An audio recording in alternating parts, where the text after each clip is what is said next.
Hi everybody, welcome back to my channel.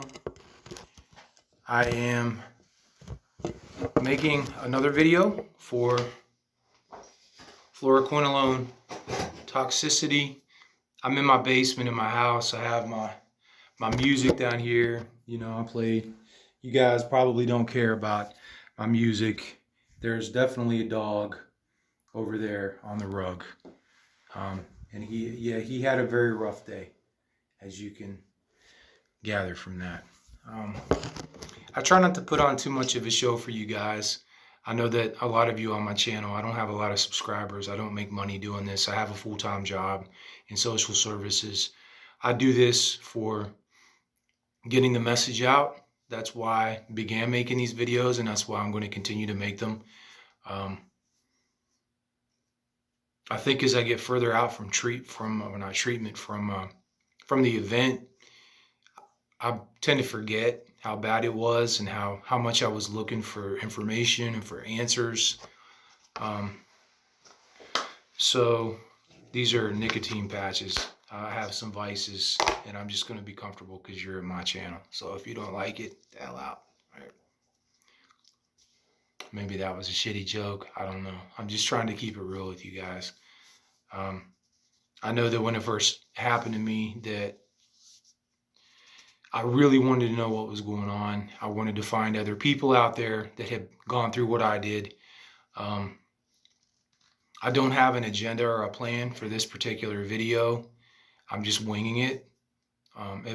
When I made some of the earlier videos, I structured a little bit to cover certain points. So just bear with me. Like I said, I don't get paid to do this. So if you're here, you probably do care. And if you don't care, then you've probably already clicked or not even come here in the first place. So I'm probably already talking to my audience, right? How am I doing at 3 years? That's probably what a lot of you guys are wondering if you're still following me. 3 years. 3 years. Incomprehensible. Incomprehensible. I remember when it first happened to me. That was on May 22nd of 18. That was the day that I took the Cipro. And if you recall, if you watch my other videos, only took one pill. And for those of you who are new or just happening across this video without watching some of the others, I took one Cipro while I was also treating with a Medrol pack, which is steroids, the glucocorticoids, I think that's the class. The stuff that you get for inflammation and stuff like that, legal, come from a doctor and all that. And I'd showed the urologist to prescribe me the Cipro, the Medrol pack. I actually had it with me. I think it was in my back pocket. I filled out a medication list when I was at his office, and they had given me the Cipro for an unspecified infection, even though I had a negative urinalysis. They didn't find anything when I was there because I had pelvic pain, and they couldn't figure out what was going on, and it was kind of freaking me out. It was causing me a lot of discomfort. That's improved remarkably over the last few years. I don't know what caused that to begin with. I still don't really know what brought me down this path. A little bit of red wine, don't hurt. I don't know what brought me down this path. They never figured out what was wrong. I had MRIs on my pelvic region and my lower back, and they couldn't figure it out. So I went to see a urologist. He gave me the Cipro, and here we are. I'm making a video about a Cipro in a basement 3 years later in my house after my life was remarkably and dramatically changed forever.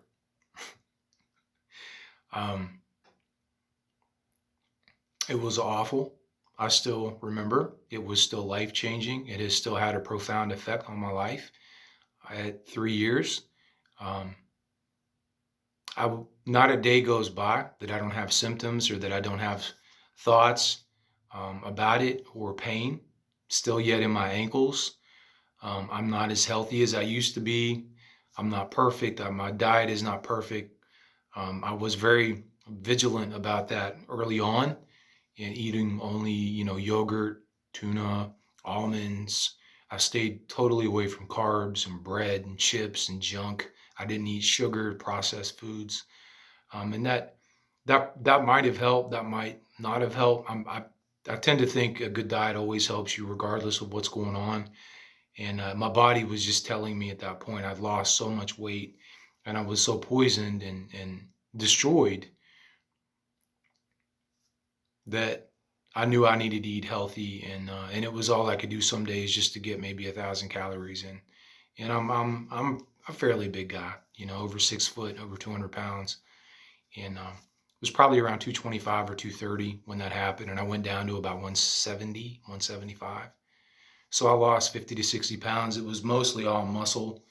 Um, I used to lift a lot. I was athletic. I played a lot of ball. I ran a half marathon when I was 37. I lifted weights, and I carried that my whole adult life. And it was exceptional. I will say the shape that I was in, even in my late 30s, I could still outperform and hang with the 20-year-olds, on a ball court. And that's the truth. That's facts. So this was devastating to me. And I knew the importance of diet and exercise even before, but it got radical when it happened. So maybe some of you are asking me questions about food and what I eat. Now, at 3 years, it's relaxed, and I'm probably not doing myself any favors. I don't just gorge out every day, but I have taken gluten. I have eaten bread. Um, I do feel like the inflammation in my body, it makes flare-ups worse. It makes me more prone to flare-ups. I have just general pain in my joints and stuff. When I eat stuff like that, I notice that it's more intense or more severe. Um, I walk. I've got a couple of Great Danes now and a pretty girlfriend, and I'm employed full time, and I have been now for over a couple of years since it happened. So I have my own place. I drive. Everything is kind of coming back to normal. Um, but I'm not, right? I'm not what I used to be. Let's face it. So that's really hard to do. And if you're going through that, wherever you're at with it, early on or years later, because there's people that this has happened to, and they're several years out, and I know you're out there too, and I don't sit around and feel sorry for myself. I mean, I feel like I had to practice the acceptance early on, but once in a while, when I do have good days, and I want to go, run and take a just sprint up the road or pick up a basketball, I can still do those things now, but everything kind of hurts and then I pay for it later. And it's not just the typical, I'm 40 now kind of thing. It's that we were destroyed by a drug, our bodies, and it's currently under new management, right? It's being rebuilt. So that's the unfortunate. It's just the fact. You're not the same. At least I'm not at 3 years. Some people, if you bounce back, I'm not sure if being as active as I was before all that happened is a good thing or a bad thing, because I probably wasn't necessary for my body to be in that good a shape to weather it, because it was that severe for me. I had to learn to walk again. Um, and I'm not going to go through the whole event like I had in earlier videos. I'm just kind of coming back now 3 years to check in. So most of you probably watching this have followed my channel, and you are at least hopefully a little bit familiar. I took the one Cipro, I think it was a 750, if I'm not mistaken. It was a script for like 10 days. I don't remember exactly. I still have the bottle here with all but the one in it as a reminder, like a bottle of poison, you know. And it took about a month to peak, and then I was probably at a peak that whole summer. So May 22nd, I peaked in late June, and then up until about August, I peaked for a couple of months. I couldn't walk. I couldn't. At one point, when I finally went to the hospital, I couldn't even walk. I couldn't even crawl anymore to the bathroom at the place where I was staying. I'd lost my job. I couldn't work. I couldn't walk. I couldn't shop. It was catastrophic. Physically, mentally, spiritually, the trauma. I've got a whole video about the PTSD from it, from pharmaceutical induced PTSD when you have reactions and stuff to drugs. So you might want to check that out. The whole thing, and not a lot of cheer here right now. So let me flip it up. So at 3 years though, my life, I've gradually put it back together. I glued all the pieces back together. The pot's got all kind of glue, and there's some missing pieces, but you can see it's a pot again. You know what I mean? You could put some flowers in it if you wanted to, right? It would hold a good flower now. You know what I mean? Um, we put it back together, and I'm grateful that I have this, and I find myself getting caught up with issues now that at that point 3 years ago, when that would have happened, when it first happened, um, that problems that I wish that I would have had then, right? I have now, and I find myself getting caught up with, you know, an argumentative or a weird neighbor, you know, or stress from work, or money, you know, this, that, or the other, buying something, going on a trip, just stuff that most people worry about, and they think that's really all there is to worry about, and they don't really understand, you know, when you can't walk, you can't work, you can't even, you're worried about how you're going to use the bathroom, you know, in a few hours. So where I'm at now is nowhere near where I was at 3 years. So that's the good news. I do have pain. I can't run and do like I used to. I can't lift. I'm not as active as I should be able to be at this age, without question.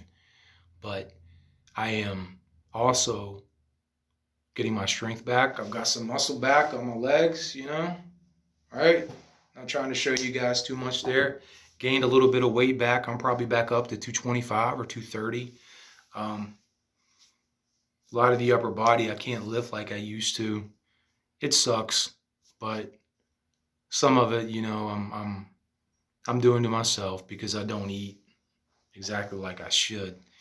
But I'm also much more healthy now than I was before.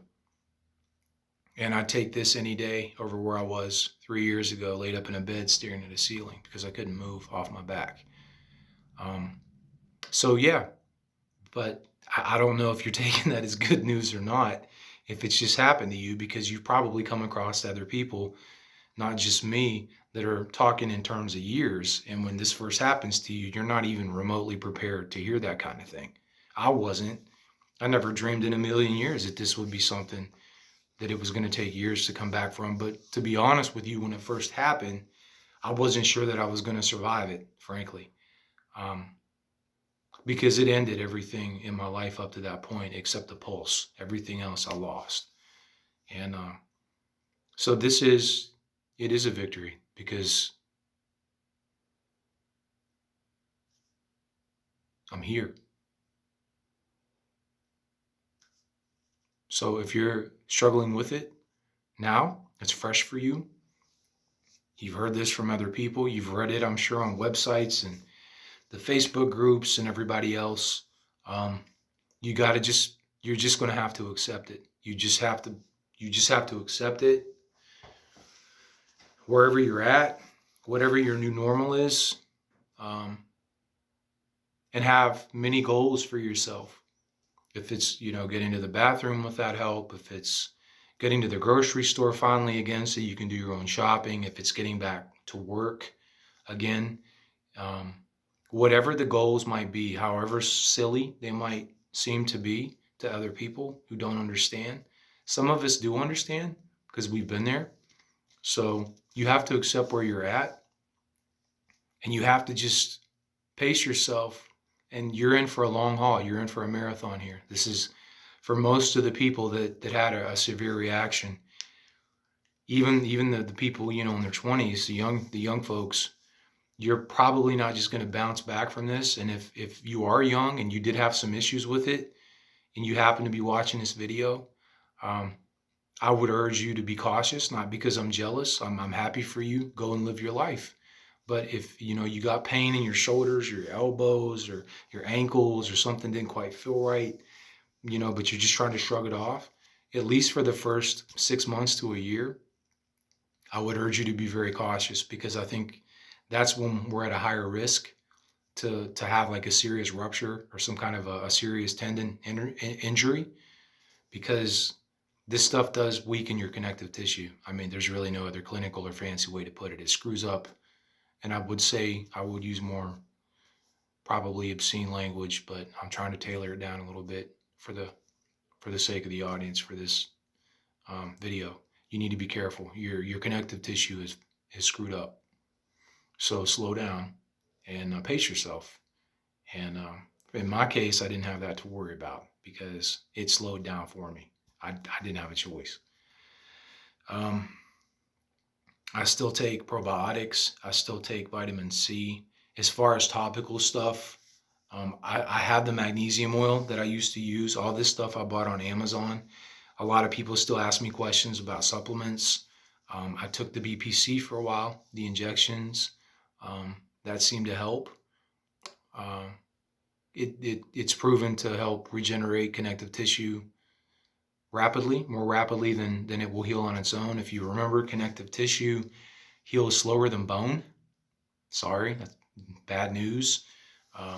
Connective tissue takes forever to heal because of the lack of blood flow to the tissue.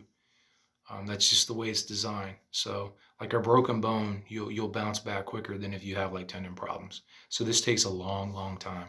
You're in for a long fight. And I did at one point use the BPC 157 for my ankles, and it did seem to help. It's too expensive around here. You know, I still haven't seen doctors since all this probably first began a couple years ago. I can't remember the last time. It was probably my neurologist, and I discussed that, you know, they put me on gabapentin for unspecified pain, neurological pain in the pelvis, and I don't take anything at all right now. I'm not on any pharmaceuticals, but I had taken the gabapentin, that's generic Neurontin, for about a year and a half. Finally, I broke down and started taking that to help with pain, to help with the anxiety, to help me sleep. I'm not here preaching one way or the other. It did what it was designed to do. It's a secondary use for psychiatric symptoms like anxiety and sleep, but it also did help with pain. It quietened everything down, calmed me down. And at that point, I needed that. So I took it, and I don't regret it. But it was difficult. Even I was at the lowest dose you can possibly be on. And they had offered more, but I didn't want more. I just, and I had at one point a lot of painkillers and so forth thrown at me. So I could definitely have like an opiate addict. I could have an opiate problem now. And I felt like when this was all first happening that they were just offering me an additional problem to what I already had. So I avoided the prescription, the addictive meds that they tried to give me for pain. What I wanted was answers. I didn't want another problem. But I don't knock people who take things for pain. What I'm doing here is urging you to use caution when you use any pharmaceutical meds that are given to you to treat pain. Be careful. The gabapentin did serve a purpose. I don't have a problem with it. If people are on it, I'm not judging you for it. But what I'm saying is that it was hard for me to quit. I titrated myself. It was prescribed at 900, so I was taking like 600, not even what I was fully given, and then down to 300 a day, which is like the smallest dose you can get. That's like a dose that they would use in kids that are like 10 years old. It's not much gabapentin, and it's initially designed as an epilepsy or anticonvulsant. That's what its primary use is clinically. But nevertheless, even at 300 milligrams per day, which is an extremely low dose, it was still, I was surprised because I thought because I was taking a low dose for so long, it wouldn't be an issue, but it was difficult to come off of. I had trouble sleeping. My anxiety went through the roof when I finally quit, but I kind of weathered through it and left it alone when I was ready. But when I was still having a lot of pain and issues and trouble sleeping and anxiety, you know that the Cipro causes psychiatric symptoms. It has an impact on your GABA receptors, but that's stuff I've discussed in other videos. The literature's out there from the medical community. It did help me. So some people are super gung-ho about no pharmaceuticals. I get that. You know, I'm not here arguing with you either way. If that's the route you're going, I respect that. But if you do go down that path, be careful. I'm just urging you caution. Um, I play music. I can stroll around. I go to the lake a lot with my dogs. I hold down a full-time job. I'm out in the community. I drive a lot. I deal with a lot of stress. But the lingering symptoms up to this point, I probably still have more anxiety than I used to. And I don't know how much of that's still from physiological changes versus just the trauma of having gone through the whole thing and the impact that it had on my life. Um, I don't have physically the confidence that I had before that happened, and that's just a fact. I mean, I don't. I was a big guy. I was big enough anyway. I never things like my ankles and these kind of issues that I have chronically every day were never even on my radar. It wasn't something that had ever even occurred to me. Um, so it slows you down a little bit, but I'm also getting stronger. I've gained weight, I've gained muscle, and I'm coming back. So I am where I am with it, you know, and you can only do so much with diet and with supplements. You're not just going to take something that's just going to magically make it go away. If that's what you're looking for, you're just going to have to deal with where you're at with it. Acceptance, radical acceptance. And that's the best thing you can do for yourself. That's the most love that you can give to yourself, is to accept where you're at with it. And anxiety, I still have ankle pain. It's not just, it's tendon pain, but I still have the neuropathy. I have the pins and needles and that kind of stuff. I still get fasciculation sometimes throughout my body. I mean, I hydrate a lot. It's not like I'm not getting enough fluid. Um, Something is still not quite right with my peripheral nervous system. There was, I don't know, some kind of long-term damage because I'm at 3 years. Um, it doesn't have an impact on my ability to function normally at this point, but it causes pain, and the fasciculations are more of an annoyance than anything. But clearly, the drug has continued to cause symptoms at 3 years, is what I'm getting at. Um, I feel like I'm not as healthy as I should be because of what happened. So I guess what you could say is my quality of life is still not where it used to be. Um, and you learn to work within that. But I know that my cardio is not as good. I'm not as physically fit as I used to be. And that's not because I don't still have the will to get up and go or pick up some weights. It's because my body is still not recovered fully from what happened. So if I go and try to run a mile, I could probably do half a mile, maybe 2/3 of a mile right now, which is, for me, that's nothing compared to before. I used to do 5 or 6 miles a day, you know, at least 3 or 4 miles a day, even in my late 30s. So being able to only do like a quarter mile or half a mile and then walk is really nothing to me. Um, but if I push myself, I can. But the problem is then I flare up. So I still get flare ups, and they can be pretty intense, and they can last for, several days or week. My ankles will flare like nobody's business. And then I have trouble. Everything just hurts. It even hurts like driving the car, pushing down on the brake pedal, because everything's flared up. And you just have to deal with that. What you got to learn is where your line is, and know how to gradually push the line. You don't want to try to do everything in one day. You don't want to just try to have a day where you go all out. It's better to do incremental increases than it is to, totally flare everything up again. Now the flare-ups given are not, they're not as, it's not nearly as bad as it used to be when it first happened. Everything was, at a 9 or a 10 on a scale of 10 when it first happened. The pain, my inability to function, I'm at like a 2 or a 3. Some days, with a bad flare, it may be a 4. But I can function. Everything has come back to normal. Just there's a constant background noise of like pain and the constant thoughts in your head about, you better take it easy. You can't just go running up the steps like you used to. You can't just go striding, pop, pop, pop, up a couple steps. Um, that fear is still there, even though I can probably do it now. So some of that is psychological. It's not just physical. it's from the trauma, because I was so afraid of like rupturing tendons and what was going to happen to me when it first happened.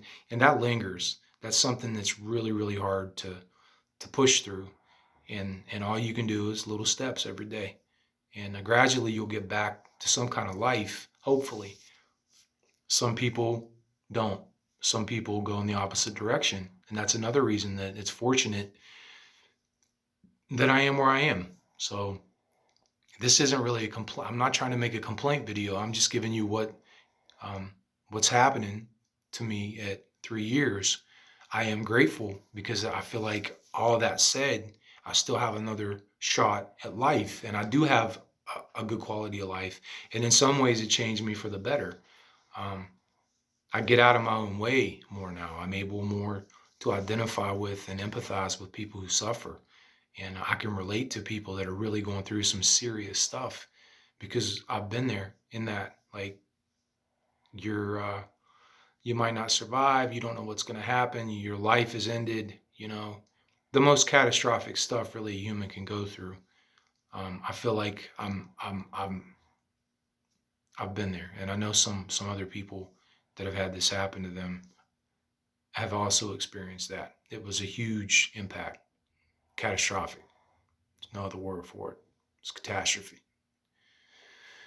So 3 years, better, doing much, much better, much, much better. If I had to give you percentage, 65% of what I used to be, whereas 6 months ago, maybe I was at 50%. So I do feel like I believe I'm gradually improving. I feel like I'm gradually improving. I feel like my body is slowly, slowly purging those bad cells out of my body. This drug causes DNA mutation and self-destruction of cells. We know that that's the action of the drug. And so for many of us that had the adverse reaction, to this day at 3 years, I'm still replicating mutated cells in healthy tissue. And it takes a long time for your body to kind of get out in front of that. So yeah, I'm doing a lot better. I don't want to make a second part to this video. I think my camera usually shuts off here around 29 or 30 minutes for like one file. So I'm going to wrap this up. I just wanted to let you guys know that I haven't forgotten about you, and I hope you haven't forgotten about me. And I love y'all. I wish that there was more that could be done, but we kind of got to just accept where we're at with it and reach out for support from other people. Find what you're looking for. Don't be afraid to go on Google. Don't pay attention. Well, you can't go on Google. What do you know? You're not don't listen to any of that. You know something's wrong with your body. Go figure out what happened. Find other people. Find support groups, because you're not alone. And the medical community was underwhelming in every way, and in some cases almost hostile towards me, because if I read correctly, there's not even a code for fluoroquinolone toxicity to bill insurance, at least initially. I think you can get a diagnosis for it, but even that's really difficult to get. There's not many doctors dealing with this particular issue. So if you go to an ER or PCP, I don't think they even have a way to code for this. So it's got to be something else. You get it? Got to be something else. Can't be that you just took this Cipro or this Levaquin. That can't be it. Let's run a gazillion tests on you and rule wild exotic diseases out first, and pretend like this pill that you took didn't just do this to you, right? I've been there. I get it. So find what you're looking for. The internet's a great resource. There's a lot of us out there. A lot of good people have commented on my videos over the last few years. I encourage you to look through the comments. There's some good links to other videos. Shout out to I'm sorry, I can't remember your name now, but you left me a comment just a few days ago on one of my older videos about a doctor that gave a good PowerPoint about this. So there's good stuff in my comments in some of these videos. And I hope you guys stay safe. I'm cutting this short. I love you. Keep your head up, and God bless you. And feel free to comment, reach out. I always try to respond to people. I don't have 1 million subscribers or anything like that. So if you leave me a comment, I'm probably going to get back to you sooner or later. Okay? Have a good evening. Good luck. I'll see you next time.